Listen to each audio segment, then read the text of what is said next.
pour attaquer sur notre partie tertiaire, alors déjà, la présentation de l'entreprise, en quelques mots pour ceux qui ne nous connaissent pas. LEDvance, nous sommes le deuxième acteur mondial de l'éclairage général, avec de multiples produits, tant aussi bien des lampes, ampoules. J'entendais M. Campos tout à l'heure parler des ampoules connectées pour commencer à intégrer le smart dans les logements. C'est une très bonne idée. D'ailleurs, c'est l'éclairage qui est souvent la première marche d'accès vers le connecté pour les ménages. Donc voilà, on est le deuxième acteur mondial de l'éclairage général avec de très nombreuses offres, tant en industriel qu'en tertiaire, et évidemment chez les particuliers. Et donc, peut-être pour commencer traditionnellement avec le quiz, voilà une petite question pour vous tous. Les tubes fluorescents T8 qui pèsent assez lourd sur le parc français, évidemment, ils décroissent petit à petit avec l'arrivée et l'avènement des produits LED. Mais aujourd'hui en France, est-ce que vous sauriez estimer quel est le nombre de tubes fluorescents vendus chaque année ? Je vous laisse quelques secondes. Voilà, je viens, Pierre-Yves, de lancer le sondage. Allez, on va laisser 10 secondes à tout le monde. 9, 8, 7, 6, 5, 4, 3, 2, 1, 0. Voilà, je mets fin au vote et puis je vous partage les résultats. D'accord. Donc, bon, c'est assez éclaté, assez ventilé comme réponse, entre 1 million, 5 millions et 10 millions. Alors, je vais passer peut-être à la réponse directement, s'il veut bien y aller. Voilà.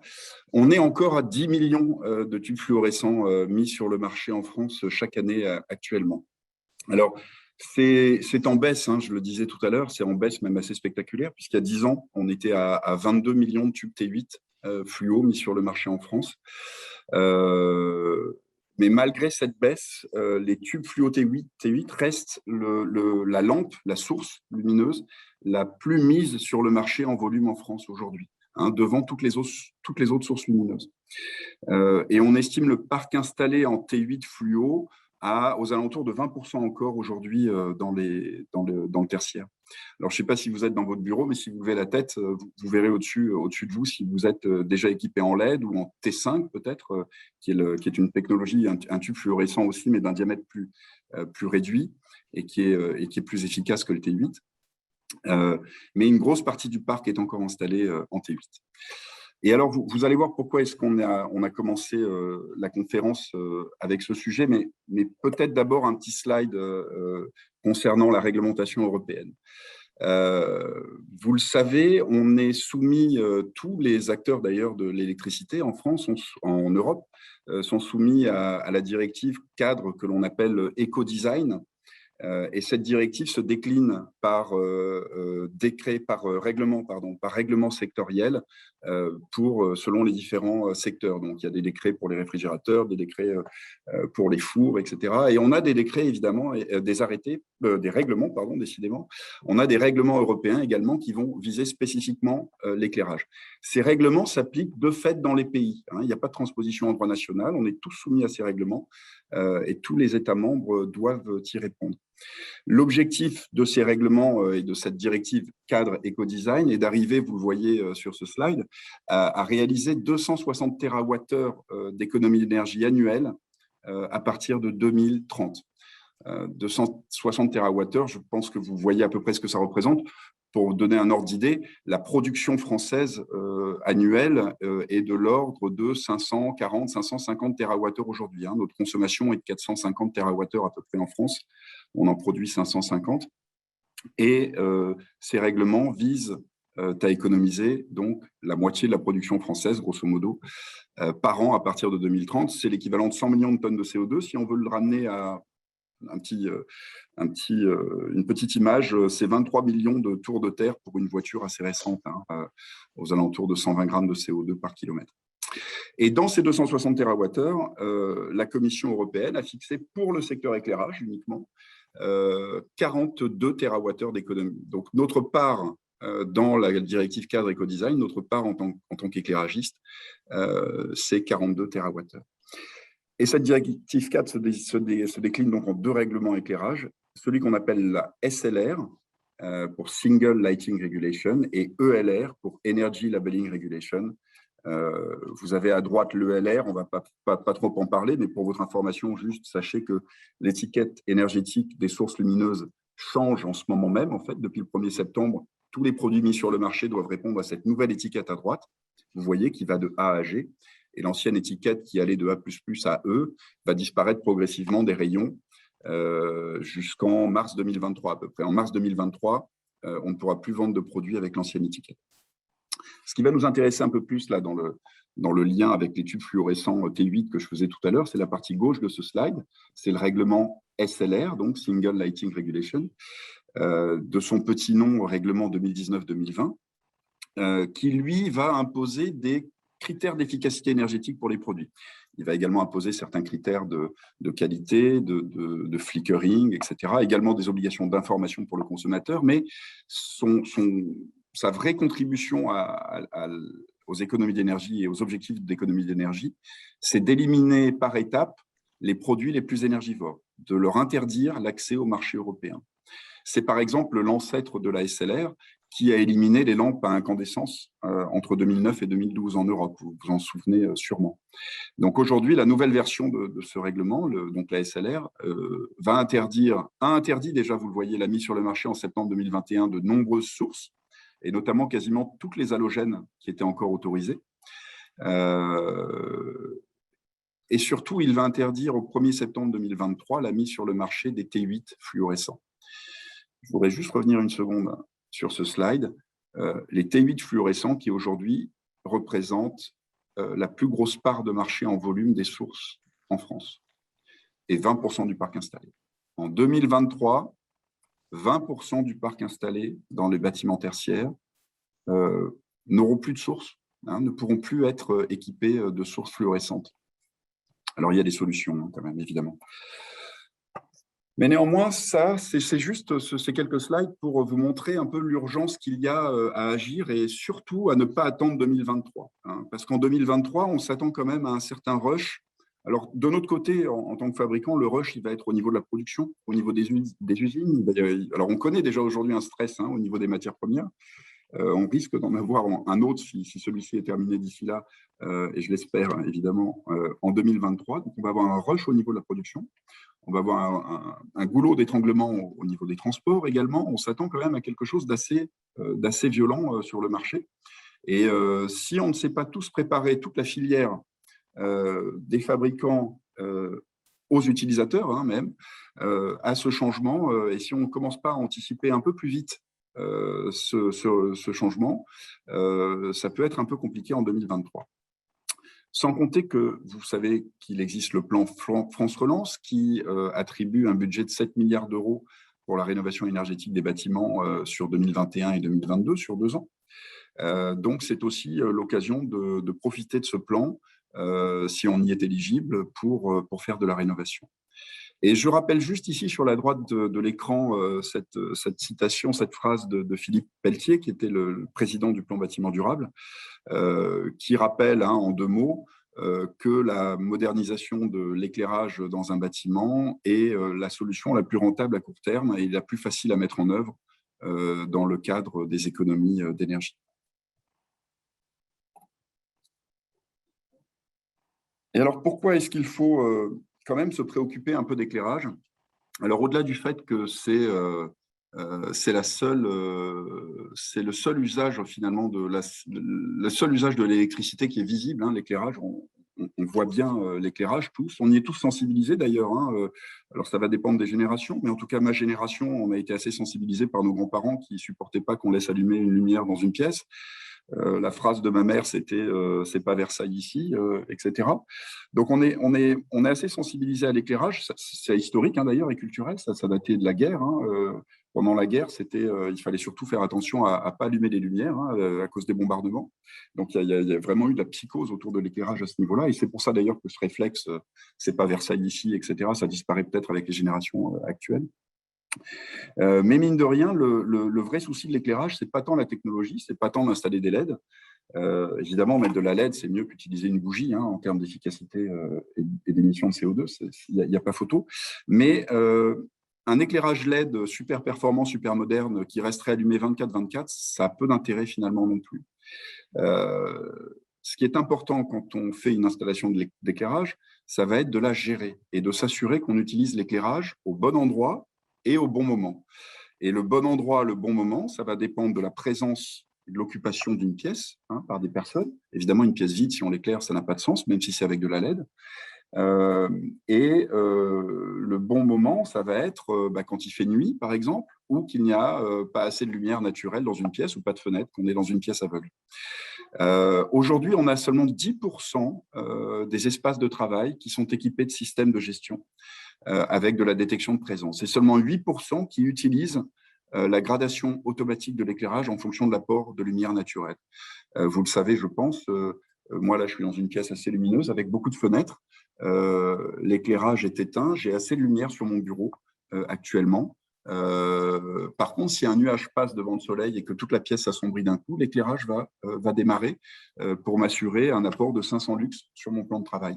Ce système de gestion qui est capital en éclairage, parce qu'il permet vraiment de faire des étapes supplémentaires en termes d'économie d'énergie, très peu d'espaces de travail en sont équipés aujourd'hui. Donc, c'est vraiment un changement radical de nos habitudes qu'il faut faire dès à présent. Et surtout, il faut se préparer à l'arrêt des tubes fluorescents T8. Quand les tubes s'arrêteront, il y aura de facto un besoin impératif de rénover ces installations. Alors, soit en mettant des tubes LED à la place, ce qui est une solution, je la qualifierais de transitoire, soit en rénovant de manière un peu plus complète l'installation. Vous le voyez sur la droite de l'écran, ce sont des chiffres ADEME qui indiquent quelles économies on peut espérer par an et par mètre carré en faisant une rénovation, une bonne rénovation de l'éclairage. Je ne vais même pas dire une bonne d'ailleurs, je vais dire une réformation conforme à la réglementation. Parce que figurez-vous, et quand on voit ce résultat à gauche de 10% de bureaux, d'espaces de travail équipés de systèmes de gestion, vous n'allez pas croire ce que je vais vous dire, mais figurez-vous que ça fait plus de 10 ans que toute rénovation d'éclairage doit être faite avec l'intégration de systèmes de gestion au niveau réglementaire. C'est un arrêté français qui l'impose. Et donc, on peut espérer, comme vous le voyez, en respectant cet arrêté, 8 € d'économie par mètre carré et par an. Alors, le décret tertiaire, on en parlait un peu tout à l'heure, on y vient. Le décret tertiaire, lui, va permettre très certainement de passer à une étape supplémentaire dans la rénovation de l'éclairage. Il va imposer à tous les bâtiments tertiaires de plus de 1000 m2 déjà de faire un reporting annuel. Le reporting va démarrer en 2022, en septembre 2022, et reprendra d'ailleurs les années 2020-2021 qu'il faudra déclarer donc auprès de la plateforme Opera. Et il faudra déclarer ses consommations d'énergie. Et cette plateforme Opera, en recensant tous les ans les consommations d'énergie de chaque bâtiment, verra quels sont les résultats obtenus en termes d'économie d'énergie. Le décret tertiaire va fixe, c'est pas va fixer, mais fixe, un objectif de 40% d'économie en 2030, on l'a dit tout à l'heure, de 50% en 2040 et de 60% en 2050. Ces économies d'énergie, elles sont fixées par rapport à l'année de référence, par rapport à une année de référence qui sera définie au choix par l'exploitant, mais qui ne pourra pas être antérieure à 2010. Donc, on va avoir une obligation de rénover ces installations du fait du décret tertiaire. Et vous voyez sur la droite de l'écran l'arrêté dont je vous parlais tout à l'heure, qui est un arrêté du 3 mai 2017, c'est l'arrêté dit RT par élément, qui lui impose, donc depuis 2007, encore une fois, je reviens là-dessus, c'est assez sidérant, qui impose depuis 2007 l'utilisation de systèmes de gestion dans toute rénovation d'éclairage, avec un objectif de 1,6 watts installés par mètre carré par 100 lux. Et il impose la détection de présence, notamment pour des surfaces. Pour chaque surface de 25 mètres carrés, il doit y avoir au moins une cellule de détection de présence. Et bien sûr, pour les locaux qui ont accès à la lumière naturelle, le décret impose également l'assujettissement de l'éclairage à l'apport de lumière naturelle. C'est comme je vous l'expliquais tout à l'heure, un nuage qui passe, l'installation d'éclairage doit donner plus de flux, le nuage qui s'en va, l'installation d'éclairage doit réduire son flux.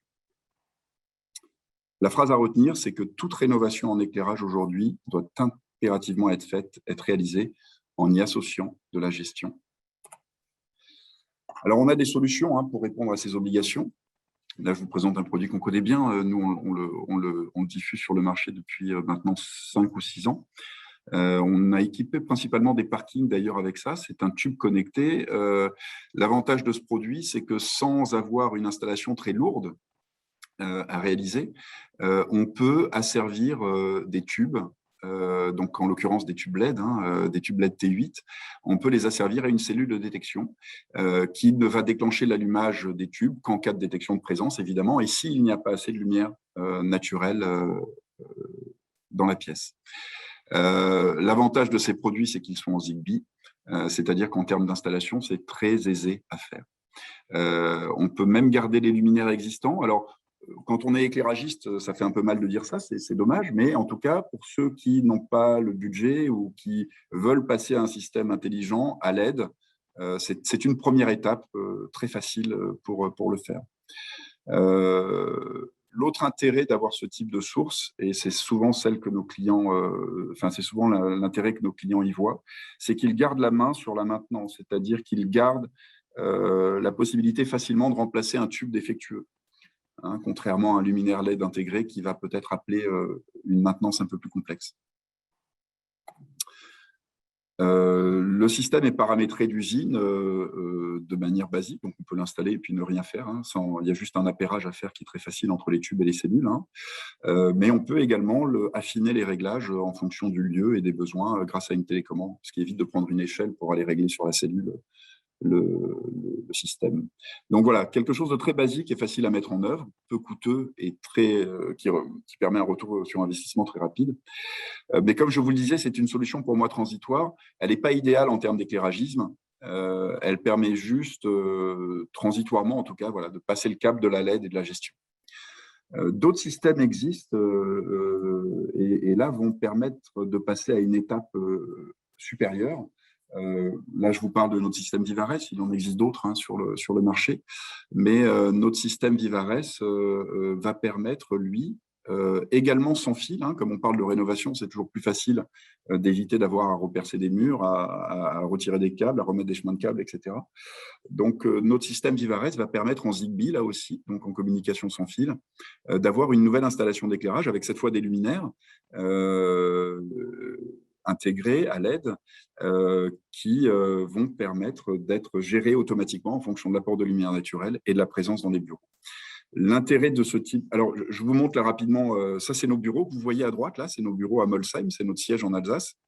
C'est notre plateau marketing, en fait. On a mis des petites dalles oranges, vous voyez, pour rappeler notre couleur. Dans ces bureaux, on a fait une installation à 3. On était 3 en décembre l'année dernière. Et on a installé et paramétré 290 luminaires dans nos bureaux en 3 jours. On n'a pas fait tout le bâtiment, mais on a fait différents étages, en fait. Et on a 2 bâtiments et on est allé d'un bâtiment à l'autre.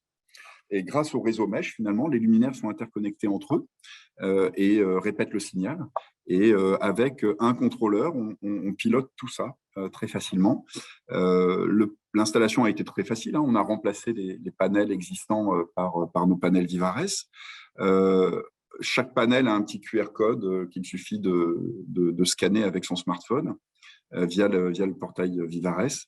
Et à partir de là, le gateway, le pilote central de l'installation, va récupérer tous les QR codes, appairer tous les luminaires et aura d'office d'ailleurs une gestion automatique qui va être très, très simple à faire. On n'a quasiment aucun paramétrage à faire.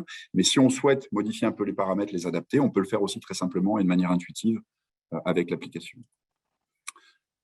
Je ne sais pas où j'en suis niveau temps, mais je crois que je suis un peu loin. Il reste une ou 2 minutes peut-être. Allez. Alors, je vais rester sur ce dernier slide, peut-être 2 minutes. L'intérêt de ce système aussi, c'est qu'il est relié au cloud. C'est un cloud Advanced. On parlait de la cybersécurité tout à l'heure. Nous avons préféré garder la main sur le cloud pour la maîtriser justement et associer notre nom à la cybersécurité. On se mouille un peu là-dedans. Et le cloud va permettre d'avoir un système de suivi et un tableau de bord de l'éclairage, de l'installation d'éclairage. Il permet aussi de faire de la maintenance préventive, d'estimer, de voir la durée de vie, en tout cas la durée en heures d'utilisation des luminaires et donc de prévoir leur remplacement éventuel. Il montre des défaillances de luminaires éventuellement, et il permet également pour des exploitants de bâtiments de définir des zones dans le bâtiment qui seraient moins utilisées que d'autres en période de télétravail, par exemple, et ainsi d'optimiser finalement l'espace dans le bâtiment. N'oubliez pas que l'éclairage, c'est le seul produit qui est présent dans toutes les pièces et utilisé en permanence dans les bureaux. Donc, c'est un témoin intéressant de l'activité d'un bureau et de différents étages d'un building qui va nous permettre ensuite, en allant plus loin, parce que ce système évolue, on fait évoluer Vivares, en allant plus loin, de gérer de manière un peu plus globale le bâtiment. Alors, pas en gérant le chauffage, etc., mais vraiment en utilisant le système pour optimiser l'espace de travail et la présence dans les bureaux. Voilà, ça c'est notre bâtiment à Molsheim. Vous avez mes coordonnées si vous aviez besoin, et puis je pense que s'il y a des questions, on peut y répondre. Voilà, merci Pierre-Yves. Il y a une petite diapo, on peut la montrer juste juste après, voilà, pour les brochures à télécharger. On a mis quelques liens, évidemment, voilà, avec différents documents, différents éléments. Voilà. Merci beaucoup. J'arrête le partage, Pierre-Yves Monlot, pour cette présentation. Juste, il y a des personnes qui me demandent s'ils vont pouvoir récupérer la présentation. Bien sûr, vous allez pouvoir récupérer la présentation. Alors, on fait un petit deal, Pierre-Yves, vous le connaissez peut-être avec notre public, c'est qu'on vous envoie en fin de conférence le questionnaire de satisfaction, et puis ceux qui répondent au questionnaire de satisfaction reçoivent automatiquement les présentations, mais la majorité, la très grande majorité répond au questionnaire de satisfaction. Donc, vous allez recevoir tout ça en fin de matinée. Pierre-Yves, il y avait une question que je me posais, j'ai vu sur votre diapo, ça je ne l'avais pas vu avant, sur votre précédente présentation, c'est 41 TWh d'économie que doit faire l'éclairage par rapport aux 260. Ça concerne tout type de bâtiment ou c'est que le tertiaire? Alors, c'est même l'éclairage en général, ça va de votre maison à l'éclairage public dans les rues et les bâtiments. Ces 41 TWh d'économie, c'est ce que la Commission européenne a alloué à l'éclairage. Ouais. Et les règlements SLR et ELR dont je vous parlais visent pour l'éclairage à atteindre ces 41 TWh par an, ces 41 TWh annuels à partir de 2030. Oui, donc c'est colossal. Si je ne me trompe pas, ça fait environ un cinquième, un sixième de la part de l'éclairage en termes d'économie d'énergie par rapport à l'économie d'énergie qui est attendue. Oui, c'est énorme, exactement, tout à fait. Oui, oui. On attend beaucoup de l'éclairage et on essaie d'y répondre. C'est un vrai challenge pour l'industrie parce que l'éclairage est challengé depuis des années. Oui. Non, mais c'est vrai, c'est bien de le remettre sur le devant parce que finalement, je pense qu'on a souvent en idée c'est le chauffage, mais il n'y a pas que le chauffage, il y a aussi l'éclairage. L'éclairage dans le tertiaire, c'est 20% de la consommation quand même. Donc, c'est une part conséquente. Et quand on voit en France l'état du parc, avec le peu de gestion qu'on a, on a un sacré gap, une sacrée marge d'amélioration. Alors, je sais que vous n'aimez pas trop ces questions, il y a des questions qui sont aussi pour vous, mais est-ce qu'on peut donner un peu des idées en termes de retour sur investissement? Il y avait deux questions que j'avais envie de poser. C'est quoi les retours sur investissement?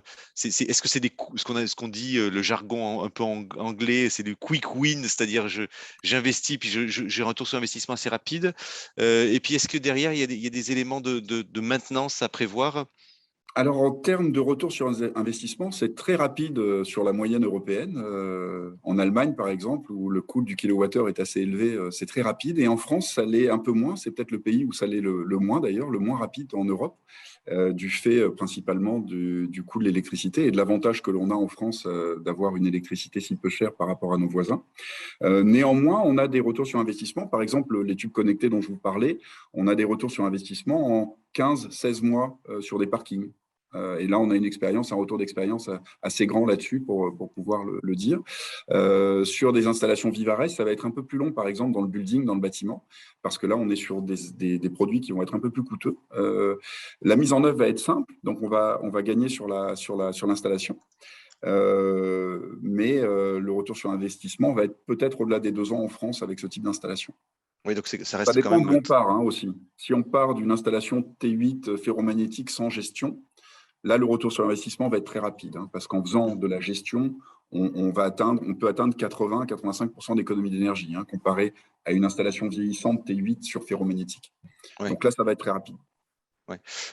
Sur les mises en œuvre et la maintenance, est-ce qu'aujourd'hui, donc il y a un électricien, il y a beaucoup d'électriciens qui nous écoutent, est-ce que c'est un électricien qui doit faire la mise en œuvre ou le maître d'ouvrage peut le faire lui-même? Comment ça se passe? Est-ce qu'il y a des contrats de maintenance qu'il faut mettre en œuvre derrière? Alors l'installation, elle est assez basique, elle est assez simple à faire. Le paramétrage, enfin en tout cas l'appairage, et les paramétrages sont très simples et intuitifs à faire et ça c'est l'électricien généralement, enfin oui, c'est l'électricien qui va gérer cette partie-là. Donc il faut évidemment qu'ils connaissent le système, hein. Alors on est différents fabricants, on a différents systèmes, mais on a essayé de penser le nôtre de manière assez intuitive, et facile. Ensuite, il y a les supports évidemment qui sont là pour aider, hein. On a des supports téléphoniques qui peuvent supporter, aider les électriciens lors de l'installation si c'était nécessaire. Et ensuite, en termes de maintenance, écoutez, non, nous, on a une installation. Alors, avant celle qu'on a faite dans les bureaux que je vous ai montré, on en avait une autre d'un système précédent. Donc, on l'a gardée depuis 2015, c'est vous dire. Et en termes de maintenance, on n'avait rien de particulier à faire. Non, il n'y a pas eu de maintenance. Le système tenait bien. Il n'y avait pas de problème. Est-ce qu'il y a des maintenances prédictives aussi sur les éclairages? C'est-à-dire on va pouvoir savoir quand l'ampoule, Oui. il va falloir la changer, l'éclairage, il va falloir le Alors, faire. dans ces luminaires, il n'y a pas d'ampoule, mais, Oui, pardon. mais, mais oui, absolument. Le petit tableau de bord que je vous ai montré va permettre de voir l'évolution dans le temps de l'installation. Si on a des luminaires défectueux ou pas dans l'installation, ce qui peut arriver avant le terme de la durée de vie. On a des durées de vie de 80 000 heures, hein, donc on a quand même une installation qui va durer dans le temps. Et si on a un luminaire défectueux, donc l'installation va le signaler. Et on va voir en permanence dans l'installation. D'ailleurs, via ce cloud, on peut voir plusieurs bâtiments aussi, hein. On Ah oui. a un exploitant avec plusieurs bâtiments. On peut voir à travers de ce tableau de bord les différents bâtiments où qu'on soit dans le monde. On va voir si on est à 20 000 heures d'utilisation, à 50 000 heures, à 60 000 heures. On le suit en fait et on suit évidemment la consommation en temps réel des luminaires d'un bâtiment. Cette consommation variant en fonction des conditions. S'il y a beaucoup de soleil, si on est l'été ou si c'est l'hiver, la même installation va consommer de manière différente puisqu'elle est dépendante de l'apport de lumière naturelle. Mmh. Évidemment, si le bâtiment est fermé, si tout le monde est en télétravail, elle sera éteinte, donc, mais Oui. automatiquement. On a eu une conférence, là je fais juste un écho, là je prends encore une minute, parce que le sujet peut éclairer aussi, si je peux me permettre. On a eu une conférence dans laquelle Détador est intervenu. Et qui nous faisait cas que des fois, il fallait mieux fermer les volets en termes pour éviter de déclencher les climatisations. Mieux fermer les volets et lancer l'éclairage. Et donc, on peut aussi avoir des cas comme ça où effectivement, on peut avoir l'éclairage qui vient pour faire des économies d'énergie parce qu'on va éviter les apports solaires et on va éviter de lancer la clim. Je pense que ça va dépendre si on est en Espagne ou si on est en Suède, mais oui, oui, absolument, pourquoi pas. En tout cas, l'installation d'éclairage, elle se veut autonome. Ouais. Euh, et en fait, si on veut fermer les volets pour éviter l'apport calorique du soleil dans la pièce, automatiquement, il va compenser la baisse de lumière naturelle et s'adapter pour apporter les 500 lux réglementaires, enfin normatifs, sur le plan de travail dans un bureau. Oui, oui, donc ça marche dans toutes les solutions. Et d'ailleurs, Euh, l'objectif des 30, 40, 60%, il est global bâtiment, ce n'est pas un objectif éclairage. Donc, en effet, si ça permet d'économiser plus sur la clim, ça permettra certainement d'aider à atteindre ces objectifs. Oui, disons, sur la partie, quand on met des volets sur les bâtiments qui sont avec beaucoup de fenêtres, on peut économiser jusqu'à 18 degrés. Donc c'est colossal, C'est hein, donc, énorme. et c'est énorme. Donc éviter effectivement de mettre la clim. Voilà, merci beaucoup Pierre-Yves Monlot.